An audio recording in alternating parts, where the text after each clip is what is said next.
Next, we will look at the rotation tool so you can see how to rotate images, objects, and text. Start by going to the Layer menu and creating a new layer. Name it something like Rotated and make sure it is filled with transparency. Then click OK. Select the Bucket Fill tool and pick a color that you would like using the Active Foreground selection box. Click the canvas area to fill the rotated layer with your selected color. Next, go to the Tools menu, choose Transform Tools submenu, and then the Rotate option.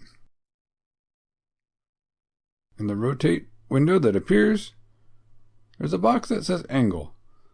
Change the value to 45. Then click the Rotate button. Next, choose the Layer menu, and then the Scale Layer option. To the right side of the window is a box that says PX with a little down arrow.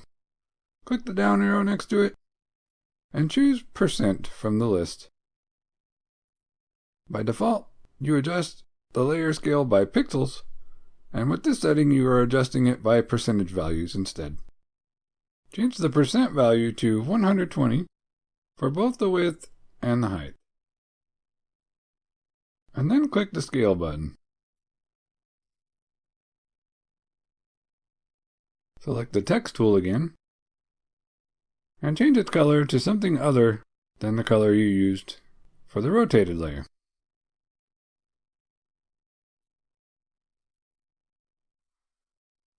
Then add some text onto the canvas.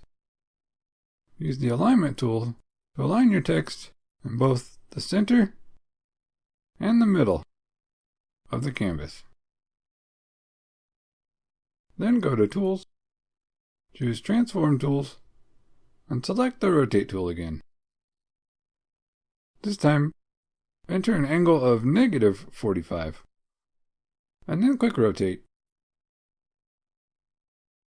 And now you have some ideas of how you can use the rotation tool for layers, images, text, and so on.